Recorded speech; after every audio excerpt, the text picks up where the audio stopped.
Hello दोस्तों, नमस्कार, जय हिंद। रेडियन प्लस चैनल पर आप सभी का स्वागत है। इस वीडियो में हम अरहम टेक्नोलॉजी लिमिटेड का जो आईपीओ आया है नया, उसकी डिटेल में चर्चा करने वाले हैं।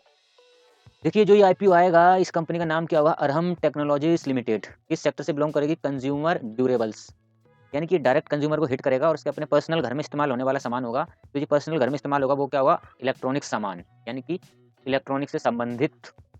तो ऑफिशियल लिंक है www.arhamtechnologies.co.in। अगर आपको और छानबीन करनी है तो आप इस साइट पर विजिट कर सकते हैं।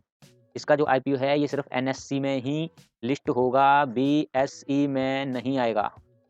इश्यू टाइप कैसा रहेगा? फिक्स्ड प्राइस रखा गया है इस आईपीओ के लिए। और इसका जो लीड मैनेजर्स हैं वो क्या है? फिनश्योर मैनेजमेंट सर्विसेज लिमिटेड। और जिसका रजिस्ट्रार है वो है कैम्यू। अब देखिए, क्विक टाइमलाइन में क्या होने वाला है कि इस आईपीओ की जो अप्लाई है वो आप 5 दिसंबर से लेकर 7 दिसंबर तक कर सकते हैं। 12 तारीख को आपको मालूम पड़ेगा कि आपको आईपीओ मिला कि नहीं मिला, और 13 तारीख को जिनको आईपीओ नहीं मिला उनका फंड रिलीज़ कर दिया जाएगा, और 14 तारीख को जिसको आईपीओ मिल गया, आईपीओ का शेयर उसके अकाउंट में क्रेडिट, और 15 तारीख को क्या होगा कि ग्राफ बनना शुरू हो जाएगा, यानी कि ये फाइनल लिस्ट हो जाएगा 15 तारीख को। अगर इसकी इश्यू डिटेल की बात करी जाए तो जिसका फिक्स प्राइस है वो ₹42 रखा गया है। बिड लॉट, 1 लॉट 3000 शेयर का है भैया। इश्यू साइज़, इस आईपीओ के द्वारा कितना फंड कलेक्ट करना है, कितना पैसा जुटाना है, तो 9.58 करोड़। और कितने शेयर आईपीओ में रखे गए हैं? 22,80,000। ऑफर फॉर सेल के लिए कुछ भी नहीं रखा है, फ्रेश इश्यू हैं सारे के सारे। और वो कितना रहेगा? 9.58 करोड़। Face value ₹10। कंपनी के प्रमोटर और शेयर होल्डिंग की बात की जाए तो जो कंपनी के जो मेन प्रमोटर हैं वो रोशन जैन, जिनकी कितनी होल्डिंग है? 31%। अंकित जैन और अनिकांत जैन, ये दोनों भाई हैं जो रोशन जैन के लड़के हैं। तो इनकी कंपनी में टोटल होल्डिंग कितनी? 78.40% की। आईपीओ के बाद रह जाएगी 57.21%। कंपनी आईपीओ के बाद टोटल होल्डिंग बचेगी कंपनियों में 73.05%। अब देखा जाए तो यहाँ पर मार्केट मेकर्स के लिए 5% रिजर्व रखा गया है, यानी कि 1,14,000 शेयर। और जो मार्केट मेकर की तरफ से जो फंड जुटाना है वो है 47.88 लाख का। वहीं रिटेलर्स के लिए जो नंबर ऑफ शेयर्स रखे गए हैं वो रखे गए हैं 21,66,000। रिटेलर्स की तरफ से 909.72 लाख रुपए इकट्ठे करने हैं, और रिजर्व कितना है? 50%। शेयर डिस्ट्रीब्यूशन कैसे होगा? तो जो रिटेलर है, जो आम पब्लिक है, वो क्या करेगी कि उसको एक ही लॉट खरीद सकती है, एक लॉट से कम ना ज़्यादा, यानी कि 3000 शेयर। तो अपनी जेब से कितने पैसे डीले करने होंगे? 1,26,000। SHNI मिनिमम इसे 2 लॉट 6,000 शेयर 2,52,000 रुपये से खर्च करने होंगे। फाइनेंशियल अगर इसके देखे जाए तो रेवेन्यू फ्रॉम ऑपरेशन, करंट जो ऑपरेशन चल रहा है, यानी कि जो काम धंधा करती है उसके हिसाब से ना कोई प्रॉफिट ना लॉस, किसी चीज़, सबको हटा दिया जाए। उसके बाद 2020 में 1,378 लाख, 2021 में 2,275 लाख, और 2022 के मार्च में 3,646 लाख, और ये अभी करंट सितंबर तक जो रहा है वो रहा है 2,138, यानी कि अभी अक्टूबर, नवंबर और ये ऑलमोस्ट दिसंबर, ये हटा दिए जाएँ। ये 3 महीने हटाने के बाद यानी करंट सितंबर तक जो रहा है वो रहा है 21.38। तो 3 महीने में अगर देखा जाए तो और इसमें इम्प्रूवमेंट होने की अभी उम्मीद है।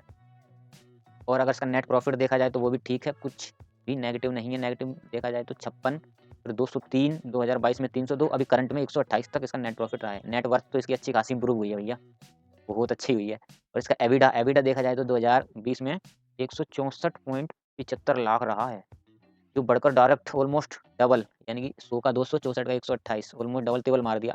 फिर और हाई मारा इसने, फिर अभी जस्ट डाउन हो गया। इसका देखा जाए तो टोटल असेट्स इम्प्रूव कर रहे हैं लगातार। टोटल रेवेन्यू 1379 से एक बार इसने ऑलमोस्ट 3 गुना हिट किया है, बताओ। बहुत हाई है भाई साहब, बहुत हाई। ऑलमोस्ट 3 गुना, वो भी 2 साल के अंदर-अंदर। और इसका नेट वर्थ तो है ही, और इसका रिज़र्व काफ़ी ज़्यादा ही है। रिज़र्व कुछ इसने कुछ नया प्लांट नहीं लगाया, रिज़र्व बहुत अच्छा रखा है। तो रिज़र्व इसका 1 लाख या 1.5 लाख, फिर 205 लाख, फिर 507, और 30 सितंबर तक का जो अभी करंट रहा है 223 लाख का। टोटल बोरोइंग तो बढ़ती ही जा रही है, जो है 730, 813, 1032, 1212। अब इस आईपीओ का मेन उद्देश्य क्या है कि, या जो ऑब्जेक्ट है वो क्या है कि ये 834 लाख रुपए तो जिसमें खर्च करेगा वर्किंग कैपिटल में, 48.5 लाख खर्च करेगा इश्यू रिलेटेड एक्सपेंसेस में, और ये 75 लाख जनरल कॉर्पोरेट एक्सपेंसेस, इन सब में ही खर्च करने वाला है। तो इसका जो सबसे बड़ा परसेंटेज रहेगा खर्च में वो रहेगा वर्किंग कैपिटल रिक्वायरमेंट में। अब देखते हैं मेन काम कंपनी का काम क्या है। कंपनी इनकॉर्पोरेटेड हुई थी 2013 में। अब ये बनाती है बढ़िया सुंदर-सुंदर इस तरह के टेलीविज़न, एलईडी, स्मार्ट टीवी जिसे हम बोलते हैं। तो और ये इसका ब्रांड का नाम क्या है? Star sign. आपने देखा होगा टीवी के कोने में यहाँ या फिर यहाँ अपना ब्रांड को प्रमोट करते हैं। ये तो यहाँ पर तो अपना सॉलिड होता है, यहाँ पर स्टिकर लगता है इन कोनों पे, स्टार साइन। और इसके अलावा और क्या मैन्युफैक्चर करती है ये? तो ये बढ़िया-बढ़िया देखिए पंखे भी मैन्युफैक्चर करती है। सारे जो भी होम अप्लायंस होते हैं ना इलेक्ट्रिकल के, मिक्सर, ग्राइंडर, वॉशिंग मशीन, ये सब भी मैन्युफैक्चरिंग करती है। और उसके अलावा ये ओईएम, ये हैवेल्स, ये कंपनी है, बहुत बड़ी कंपनी है। इलेक्ट्रिकल में हैवेल्स का नाम है, काफ़ी बड़ी कंपनी है। अब ये क्या करती है, पंखे भी बनाती है। ये इसके पंखा। अब इसने क्या करा कि अब अपनी इस पंखे की जो मोटर होती है ना, ये मोटर क्या करेगी, ओरिजिनल मोटर जो है वो किसी पे ऑर्डर देके भी बनवा सकती है। तो उसी को क्या बोलेंगे, ओईएम, यानी कि किसी को ऑर्डर देके ओरिजिनल इक्विपमेंट बनवाना। तो ये जो अरहम टेक्नोलॉजी है, अरहम, ये क्या करती है, दूसरी कंपनियों के ओरिजिनल प्रोडक्ट बनाकर उनको देती है। यानी कि उसे ऑर्डर मिलता है दूसरी कंपनियों से, फिर उनके ओरिजिनल प्रोडक्ट बनाती है और उन्हें देती है। अब देखिए ये होती है व्हाइट लेबलिंग, ये व्हाइट लेबलिंग भी करती है। अब देखिए व्हाइट लेबलिंग क्या होती है, काफ़ी अच्छी चीज़ है ये व्हाइट लेबलिंग। अब व्हाइट लेबलिंग में क्या होता है, मान लीजिए कोई मार्केट में बहुत अच्छा स्टाइल का काफ़ी चलने वाला एक टीवी आ गया, या टेलीविज़न कह लीजिए, मान लीजिए स्मार्ट टेलीविज़न, स्मार्ट एलईडी मान लेते हैं हम, ठीक है? ये आया। अब एक कंपनी है एलजी, इसने देखा कि इस टेलीविज़न की मार्केट में बहुत ज़्यादा डिमांड है, गली नुक्कड़ हर जगह इसको माँग रहे हैं, हर जगह इसकी बहुत ज़्यादा डिमांड है मार्केट में। हर रिटेलर आता है तो सबसे पहले इसकी डिमांड करता है। तो एलजी ने ये नोटिस करा, तो एलजी ने क्या करा कि 5000 टीवी, 5000 ये वाले जो एलईडी का ऑर्डर दे दिया इसको, किसको? अरहम को, कि भई 5000 टेलीविज़न इस टाइप के बना के हमें दे दो। तो अभी अरहम क्या करेगा, 5000 जो टेलीविज़न है सेम ऐसे ही, ये बना के किसको दे देगा? एलजी को। अब एलजी क्या करेगा, ये जो टेलीविज़न किसने बनाए हैं? एलजी ने। ये ऐसा इस पे लोगो लगाएगा और यहाँ पर अपना लोगो लगाएगा और मार्केट में उतार देगा। एक्चुअली में बनाया किसने है? इसको बनाया है अरहम ने। लेकिन इसकी डिमांड इतनी ज़्यादा था कि इस एलजी ने अरहम से ऑर्डर देके बनवाए और फिर मार्केट में अपने नाम से उतार दिए। तो इसी को बोला जाता है व्हाइट लेबलिंग, यानी कि दूसरे से बनवा के अपने नाम की मोहर लगा के मार्केट में बेचना, यही होती है व्हाइट लेबलिंग। व्हाइट लेबलिंग और कैसे करी जाती है कि मान लीजिए एक कंपनी है तोशिबा, तोशिबा ये क्या बनाती है? एलईडी, टेलीविज़न ये सब। ये मोबाइल नहीं बनाती है। ये कंपनी क्या मोबाइल नहीं बनाती। अब इसने देखा कि मार्केट में मोबाइल की डिमांड बहुत ज़्यादा है, लेकिन इसके पास मोबाइल बनाने की ना मशीनरी है, ना कुछ नहीं है। कुछ भी सामान नहीं है मोबाइल बनाने का माना।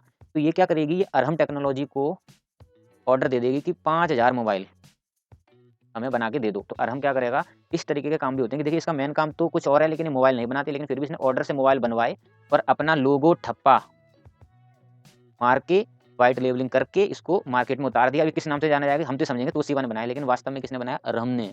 ऐसे ही ओई में होता है कि जैसे किसी की मोटर क्या होती है, कोई कंपनी कोई चीज़ एक ही बार बनाती है, फिर क्या करती है वो ऑर्डर निकाल देती है कि दूसरे को ऑर्डर दे देती है कि हमें इस चीज़ के, या फिर जैसे कि हैवेल्स के पंखे हो गए, या फिर हैवेल्स के अलावा और भी अन्य आइटम हो गए, जैसे मिक्सर हो गया मान लीजिए। तो मिक्सर की जो मोटर है और जो जार हैं, ये जार, ये क्या होते हैं, इनके ऑर्डर दे देती है कि भाई हमें ये जार बना के दे दो, ओरिजिनल वो भी, लोकल नहीं। ये सब होता है ओईएम और व्हाइट लेबलिंग में। इस कंपनी के लिए जो मार्केट में एडवांटेज हैं वो क्या-क्या हैं? वो देखिए, एक तो भारत भारत जो क्या है की मार्केट बन रहा है, ये अपने आप में एक तो एक्सपोर्ट बन रहा है कि लोग बाहर देशों में एक्सपोर्ट कर रहा है, मैन्युफैक्चरिंग हो रही है। ये सब काम अब शुरू हो चुका है, काफ़ी ज़ोरों से चल रहा है। तो इसलिए भारत में इस वक़्त इलेक्ट्रॉनिक या इलेक्ट्रिकल मार्केट का बहुत बड़ा फील्ड बन चुका है, बहुत बड़ी अपॉर्च्युनिटी आ चुकी है। तो इसीलिए देखा जाए, अगर अप्रैल से मार्च 2020-21 में जो एक्सपोर्ट रहा है वो 11.1 बिलियन यूएस डॉलर का रहा है। और दूसरा क्या है कि उम्मीद है कि ये 2024-25 तक 300 बिलियन होने की उम्मीद है इसकी, यानी कि साढ़े 22 लाख करोड़ का ये मार्केट 2024 या 25 में हो जाएगा, ऐसी एक्सपर्ट्स ने उम्मीद लगाई है। और दूसरा, इस कंपनी के लिए क्या एडवांटेजेस है कि जियोग्राफिकल एडवांटेजेस बहुत अच्छे हैं। अब देखिए जियोग्राफिकल एडवांटेजेस का क्या मतलब है कि जो कंपनी है वो छत्तीसगढ़, रायपुर में स्टेबल है, ठीक है? अभी क्या है कि रायपुर में है, तो रायपुर यानी छत्तीसगढ़, उसके छत्तीसगढ़ के आस-पास कौन-कौन से स्टेट पड़ते हैं? ये रहा देखिए छत्तीसगढ़। अब छत्तीसगढ़ की जो बाउंड्री किस-किस स्टेट से टच होती है, एक तो एमपी मान लो 1, महाराष्ट्र 2, तेलंगाना 3, आंध्र प्रदेश भी 4, उड़ीसा 5, झारखंड 6, ऑलमोस्ट देखा जाए तो ये 6-7 स्टेट्स की जो बाउंड्री है वो छत्तीसगढ़ के साथ अटैच होती है। तो यहाँ पर इम्पोर्ट एक्सपोर्ट ईज़ी हो जाएगा, इसका इसके साथ इम्पोर्ट एक्सपोर्ट ईज़ी। तो इन स्टेट्स के साथ इम्पोर्ट एक्सपोर्ट ईज़ी हो जाएगा और सस्ता रहेगा, कीमत कम डाउन रहेगा। तो इसमें इसका जियोग्राफिकल ये बहुत बड़ा एडवांटेज है इस चीज़ का कि इम्पोर्ट एक्सपोर्ट जितना ईज़ी रहेगा उतना ही उसपे कॉस्ट भी कम लगेगी। अब देखते हैं कंपनी के रिस्क के बारे में। तो भाई इस कंपनी में सबसे बड़े-बड़े रिस्क क्या हैं? सबसे पहले तो इसमें जो है ना, डिपेंडेंट है पूर्ण रूप से रिटेलर के ऊपर। अगर रिटेलर को कोई सामान पसंद आया तो वो लेगा, वो नहीं लेगा। अब मान लीजिए कि कंपनी ने ना एक लेटेस्ट टीवी चल रहा था, बहुत बढ़िया ये बनाया। उसी के अगले हफ्ते या महीने में एक दूसरी कंपनी, कॉम्पिटिटर ने उससे भी बढ़िया प्रोडक्ट बना दिया। तो अब क्या रहेगा भाई, ग्राहक है उसको तो बढ़िया और सस्ता टिकाऊ चाहिए, तो वो तो इसके पास जाएगा ना, तो वो अब इस प्रोडक्ट को नहीं खरीदेगा। अब जब वो इसको नहीं खरीदेगा तो इसको ऑर्डर मिलना बंद हो जाएँगे। तो स्टार साइन को ऑर्डर कम मिलेंगे, जब ऑर्डर कम मिलेंगे तो कंपनी के भैया फाइनेंशियल हिल सकते हैं। ये इसमें एक बड़ी चीज़ है। अब दूसरी क्या है कि इनेबिलिटी की बात की जाए इसमें, तो देखिए कंपनी जो मेनली डिपेंड क्या है भाई ओईएम पे, दूसरे का माल, यानी कि 78% 63% जो रेवेन्यू है इसका ओईएम व्हाइट लेबलिंग के थ्रू आ रहा है। अब जब ये क्या है कि दूसरी कंपनी पे पूर्ण रूप से डिपेंड है, अगर वो ऑर्डर देगी तो चलेगा, नहीं तो कंपनी कभी भी बैठ सकती है डप्पा, हो सकती है। कंपनी के पास एक तो देखो लॉन्ग टर्म कॉन्ट्रैक्ट नहीं हो सकते भैया। अब मान लीजिए मार्केट में ये नया टीवी आया, अब इसको बनाने के लिए मेरे पास अगर कोई जस्ट इसके लेटेस्ट सामान ही नहीं है और अगर दूसरी कंपनी के पास सामान है, तो जो जो मेरा ऑर्डर देने वाला व्यक्ति है, जो बंदा है, वो तो इसको ऑर्डर दे देगा ना, तो यहाँ पर लॉन्ग ऑर्डर की संभावना भी नहीं है। ये क्या रहता है कि जस्ट ऑर्डर आया, बनाया और भेज दिया, ये इसमें रिस्क है। यहाँ पर ऑर्डर कंटिन्यूअस नहीं है, जैसे होता है ना कंटिन्यूअस होते हैं ना ऑर्डर, उस तरीके के यहाँ पर नहीं है। और लॉन्ग टर्म की तो खैर बात ही छोड़ो यहाँ पर, तो इसमें लॉन्ग टर्म भी नहीं है और कंटिन्यूअस ऑर्डर भी नहीं है। हम ये कह सकते हैं कि जो कंपनी में क्या है रेगुलर ऑर्डर नहीं हो सकते, नहीं है। ये डिपेंड करता है टोटली रिटेलर के ऊपर, अगर किसी ने बढ़िया माल बनाया तो कंपनी का जो उधर की तरफ रुख कर लेंगी कंपनियाँ। अब दूसरा क्या रहता है कि भैया इसको खतरा है बिग प्लेयर के साथ भी, कि भैया जो बड़े खिलाड़ी होते हैं, मान लीजिए अपना ये रिलायंस ही है, ठीक है? अभी क्या कर रहा है, किसी ने सोचा नहीं था कि जियो सेक्टर में सबकी वोडाफ़ोन वोडाफ़ोन की तो इतनी बुरी हालत है, चड्डी बनियान से उतार दी है इसके, तो बिल्कुल ही क कबाड़ा कर दिया इसको। अब जो कभी इसके साथ सलाह लेता है, कभी उसके साथ वोडा है, ये आइडिया है, ये सब खा गया। बस एयरटेल जैसे-तैसे ज़िंदा है। तो ये क्या है, बड़ा प्लेयर है। अब इसका मूड बन गया कि भई हम टीवी में भी हाथ डालेंगे, लो भाई जियो का टीवी, जियो का फ़ोन तो आ ही गया है, जियो का टीवी, जियो फ़ोन, तो ये इसके लिए एक बड़ा प्लेयर बन सकता है, तो इसके फाइनेंशियल हिल जाएँगे पूर्ण रूप से, बहुत बड़ा खतरा बन सकता है इस चीज़ के लिए। और इस कंपनी का सबसे बड़ा जो मेरे को लगता है सबसे बड़ी कमज़ोरी, कि ये जो कंपनी है पूर्ण रूप से एक ही स्टेट में है, ओनली छत्तीसगढ़। अगर गलती से भी वर्कर ने हड़ताल कर दी, तो बोलते हैं ना हड़ताल हो गई, हड़ताल फ़िल्म में मूवी में आता है ना, तो पूरी की पूरी कंपनी बैठ जाएगी। कंपनी बैठ गई तो शेयर गया, एक ये भी रिस्क है। दूसरा, अभी जब हमने देखा था कि किसान आंदोलन चले थे, किसान आंदोलन, तो उसके अंदर क्या हुआ था कि जो जियो के जो टावर थे, जियो वाले, उनको पंजाब में पूर्ण रूप से ध्वस्त करने की कोशिश करी गई थी। अब मान लीजिए इस तरीके की, हालाँकि उम्मीद कम होती है, मान लो हो भी गया इस तरीके का कोई केस, तो कंपनी पूरी बैठ जाएगी, क्योंकि सिंगल ही है ये।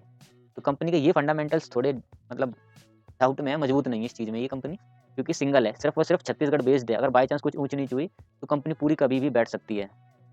ये इसमें बड़ा ही तगड़ा रिस्क है। सबसे बड़ा रिस्क क्या है कि ये सिंगल है, इसका और कोई प्लांट नहीं है। मान लो बाय चांस गलती से भी अगर आग लग जाए या कुछ हो जाए इस प्लांट में, तो ये पूरी की पूरी कंपनी बैठ जाएगी। इसके पास कोई दूसरा ऑप्शन नहीं है।